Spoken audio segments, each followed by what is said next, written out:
Polity की first video है जिसमें कि हम लोग डिस्कस करने वाले हैं 1 से लेकर 10 आर्टिकल तक, और बहुत ही इम्पोर्टेंट सीरीज होगी ये वीडियोस की, जो कि पूरी 5 वीडियो की होगी, जिसमें कि आपको पूरा 1 से लेकर 51 तक की आर्टिकल अच्छे से समझाया जाएगा और इसे आपको याद ही करना होगा, क्योंकि कोई भी एग्जाम्स हो ये आर्टिकल बहुत ही इंपॉर्टेंट है और ये आपको याद भी होनी चाहिए, तभी आप किसी एग्जाम्स में अच्छे परफॉर्म कर पाएंगे। तो हम लोग आगे बढ़ते हैं, और उससे पहले आर्टिकल से पहले हम लोग प्रीएम्बल पढ़ते हैं, क्योंकि बहुत ही इम्पोर्टेंट है। और किसी भी बुक का एक बेस होता है, उसी तरह हमारे कॉन्स्टिट्यूशन का बेस जो है वो प्रीएम्बल है, जो कि जवाहरलाल नेहरू साहब ने दी थी और फर्स्ट कॉन्स्टिट्यूएंट असेंबली की मीटिंग में ही दी थी 1946 में। तो प्रीएम्बल के बारे में पहले कुछ मैं बता दूं आपको। तो ऐसा हुआ था कि पहले कहा जाता था कि मीन्स पहला ऐसा था कि प्रीएम्बल जो है वो कॉन्स्टिट्यूशन का पार्ट नहीं है, और इसका जजमेंट सुप्रीम कोर्ट ने बेरावारी केस में दिया था, और उसमें बोला था कि क्योंकि प्रीएम्बल कॉन्स्टिट्यूशन का हिस्सा नहीं है, इसलिए इसमें किसी भी प्रकार का अमेंडमेंट नहीं किया जा सकता है।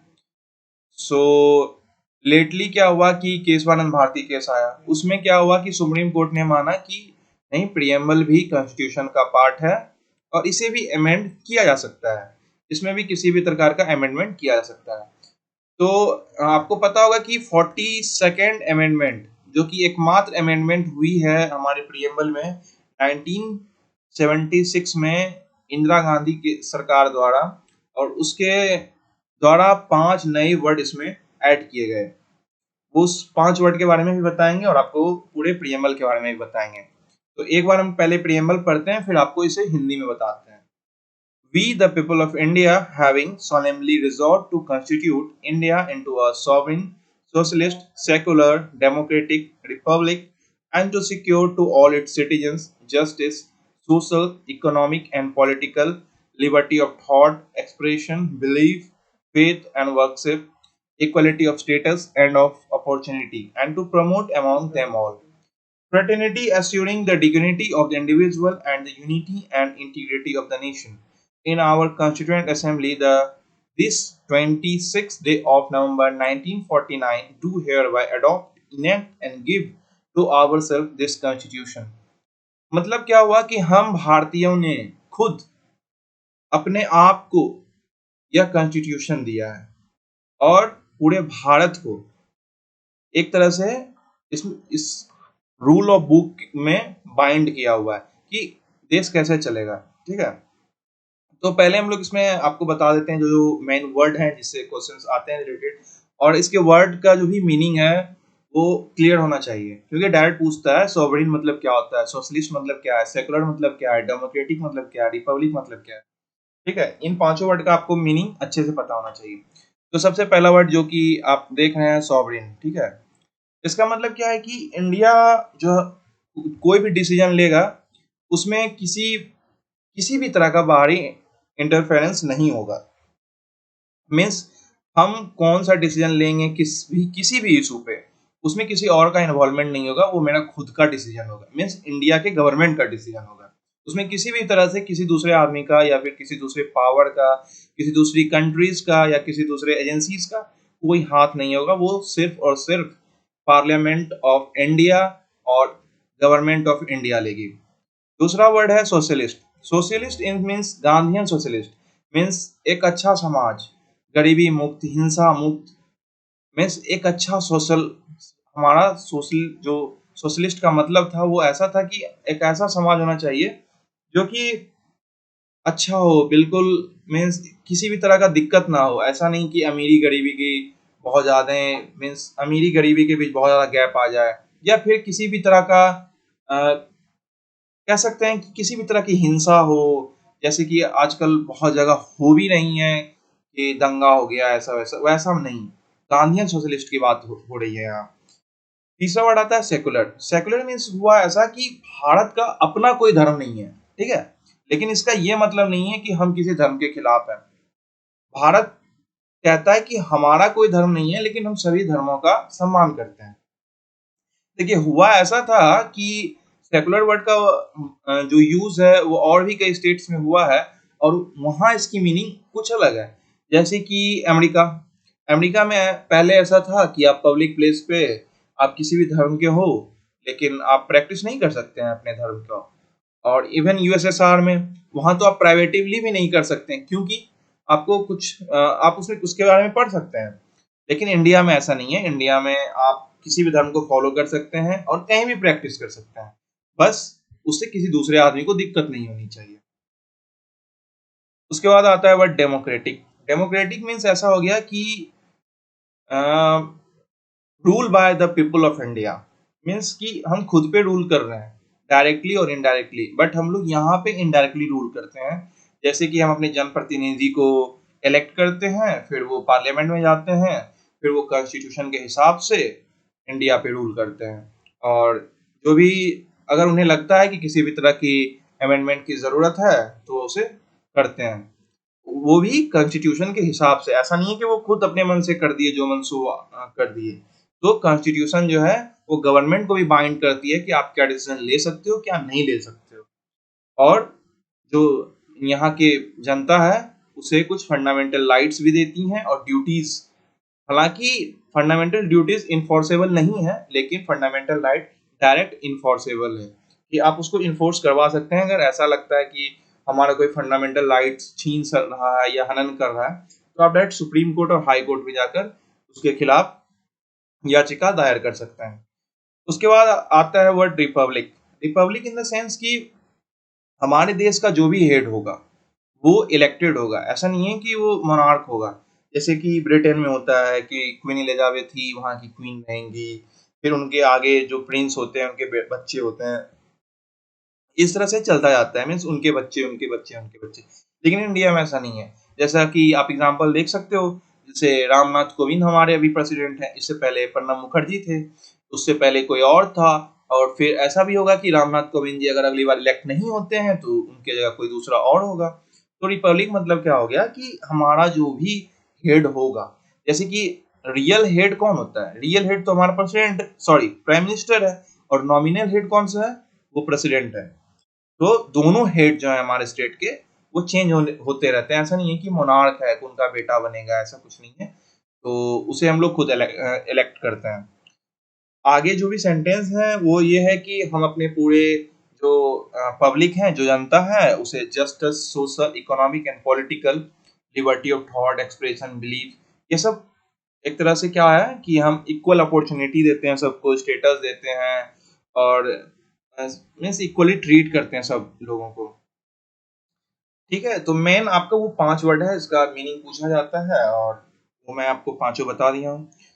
एक और चीज मैं बताता हूँ कि पूछा जाता है कि भाई 26 जनवरी 1950 को ऑफिशियली हम लोग सेलिब्रेट करते हैं रिपब्लिक डे, क्यों नहीं 26 नवंबर 1949 को करते हैं? तो देखिए इसका सबसे बड़ा कारण ये है 26 जनवरी का कि 1930 में आई थिंक 26 जनवरी को ही कांग्रेस अधिवेशन में भारत को रिपब्लिक घोषित कर दिया गया था, जिसके चलते ही 26 जनवरी का डेट चुना गया। क्योंकि एक तरह से कह सकते हैं कि हमने कहा था भले ही साल चेंज हो गया, लेकिन दिन वही है जिस दिन भारत रिपब्लिक हो गया है। तो इसके आगे चलते हैं हम लोग, उसके आगे हम लोग आर्टिकल स्टार्ट करते हैं। आर्टिकल में पार्ट 1 है the union and its territory. पहला article, name and territory of the union. देखिए इसका मतलब ये है ना कि आप जो है 3 भाग में बांट सकते हैं। ठीक है, जैसे इंडिया है तो इंडिया को 3 भाग में बांटा जा सकता है। एक एक तो आप बांटेंगे आप स्टेट्स में,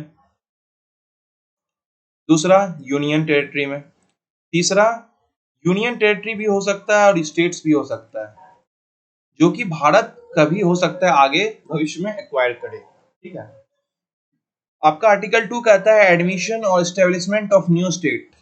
देखिए इसका मतलब ये हो गया कि जो भी यूटीज हैं, हो सकता है भारत की सरकार चाहे तो उसे स्टेट बना दे,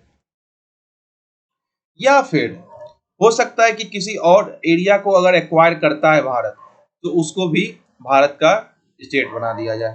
ठीक है, एडमिशन और एस्टेब्लिशमेंट ऑफ न्यू स्टेट इसके तहत आती है। एडमिशन मीन्स ऐसा हो सकता है कि किसी यूनियन टेरिटरी को आप स्टेट बना दो, और इस्टेब्लिशमेंट ऐसा हो सकता है कि आप किसी बाहर के पार्ट को अगर एक्वायर करते हो तो उसे भारत का स्टेट बना दो। तीसरा पॉइंट आता है formation of new state and alteration of areas boundaries और names of existing states. Means ऐसा हुआ इसमें कि थर्ड में आर्टिकल में ऐसा कहता है कि मान लो कोई एक स्टेट है जो कि बहुत बड़ा है और भारत की सरकार को लग रहा है कि भाई इसके दो टुकड़े कर दो तभी विकास इसका अच्छा होगा, जैसे कि बिहार और झारखंड का किया गया, अभी साउथ में भी किया गया। तो ऐसा जो है ये पावर सेंट्रल गवर्नमेंट के पास आर्टिकल 3 के तहत ही आती है, formation of new state and alteration of area. एक चीज और बहुत ही इंपॉर्टेंट चीज है, ये आर्टिकल 3 का यूज तभी गवर्नमेंट ऑफ इंडिया कर सकती है जब इसका proposal direct president of India से आता है। ऐसा नहीं है कि कल के दिन गृह मंत्री जी उठेंगे कहेंगे भैया हमको न्यू स्टेट बनाना है, चलो अब वोटिंग होगी। ऐसा कुछ नहीं है, डायरेक्ट प्रेसिडेंट ऑफ इंडिया इसमें उन्हीं के सहमति से ये बिल आएगा, उनकी सहमति के बिना ये बिल नहीं आ सकता है। Article 4 laws made under Article 2 and 3 to provide for the amendment of the first and the fourth schedule and supplemented incident and consequential matter। देखिए, आप सोचते होंगे कभी कि यार ये जब आर्टिकल दिया हुआ है तो ये शेड्यूल क्या है। देखो यार, शेड्यूल तुम्हें पता है अभी 12 शेड्यूल है हमारे पास, ठीक है, 12 शेड्यूल है।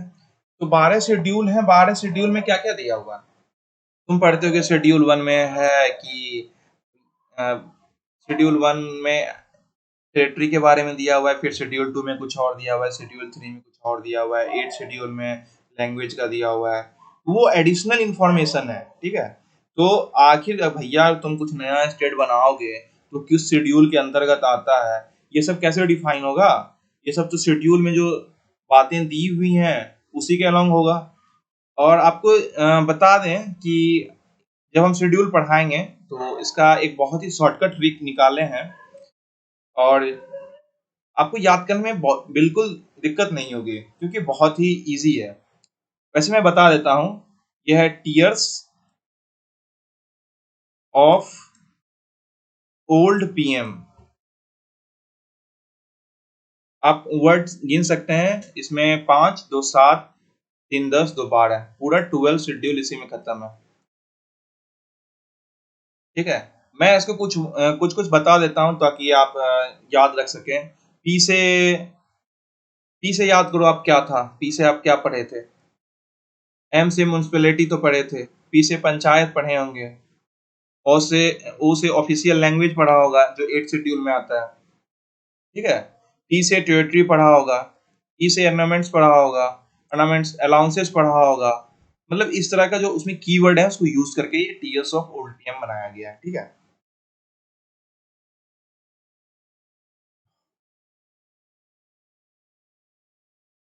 अब हम लोग चलते हैं अगला पार्ट जो कि है सिटीजनशिप, और इसके बाद ये वीडियोस खत्म हो जाएगी और आगे की वीडियोस में और भी आप आर्टिकल देख सकते हो। आर्टिकल 5 जो है वो डील करता है citizenship at the commencement of the constitution. Means Bharat का जब संविधान कमेंस हो रहा था उस टाइम भाई किसको किसको सिटीजनशिप मिलेगी नहीं मिलेगी, तो उसका एक कानून पूरी तरह से आर्टिकल 5 में बना हुआ है कि 1950 के बाद कितने साल बाद तक क्या कैसे मतलब सिटीजनशिप किनको मिल सकती है किनको नहीं मिल सकती है। आर्टिकल 6 में बताया गया right of citizen of certain person who have migrated to India from Pakistan. मतलब भैया पाकिस्तान से जो कुछ लोग इंडिया आ गए हैं, अब उनको भारतीय नागरिकता चाहिए तो वो किन किन शर्तों पे मिलेगी या फिर क्या क्या कंडीशन है, ठीक है, क्या क्या टर्म एंड कंडीशन है तभी उन्हें सिटीजनशिप मिलेगी। अब आते हैं अगला article, article 7 right of citizenship of certain migrants to Pakistan. अब ऐसा था कि मान लो कुछ आदमी पाकिस्तान चले गए बंटवारे के समय, अब फिर जब उनका मन हुआ वो फिर से हिंदुस्तान आ गए।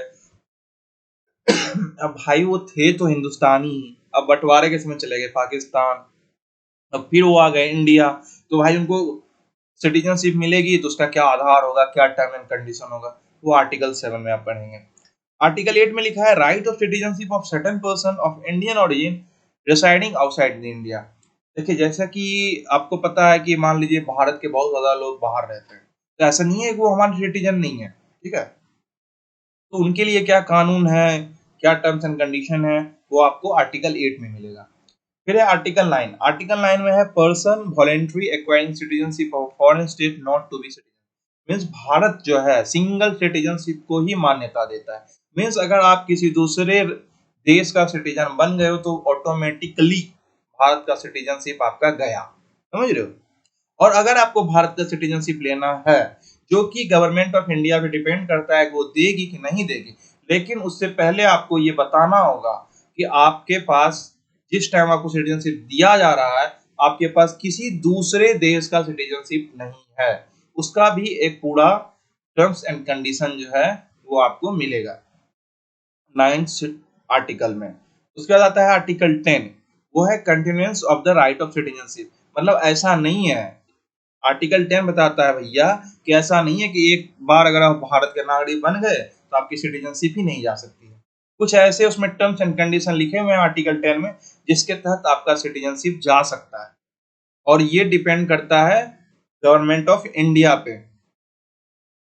उसके बाद आता है आर्टिकल 11, वो है parliament to regulate the right of citizenship by law. देखिए जैसा कि आपको पहले पढ़ा होगा आपने कहीं कि सिटीजनशिप के बारे में हमारे संविधान में ज्यादा कुछ नहीं लिखा गया है, और इसका बहुत बड़ा पार्ट जो है वो पार्लियामेंट को छोड़ दिया गया है कि वो कैसे डिसाइड करती हैं। और इसके कारण ही टाइम टू टाइम जो है पार्लियामेंट अपना इसमें अमेंडमेंट लाती रहती है सिटीजनशिप में। और जैसा कि अभी का केस है सीए वाला, ठीक है, तो ये पूरी तरह से पार्लियामेंट के ऊपर डिपेंड करता है कि सिटीजनशिप किसको देना चाहती है किसको नहीं देना चाहती है, क्योंकि इसके लिए संविधान में ज्यादा कुछ लिखा हुआ ही नहीं है। तो आर्टिकल 11 जो है वो पार्लियामेंट को राइट देती है सिटीजनशिप का लॉ के लिए, ठीक है।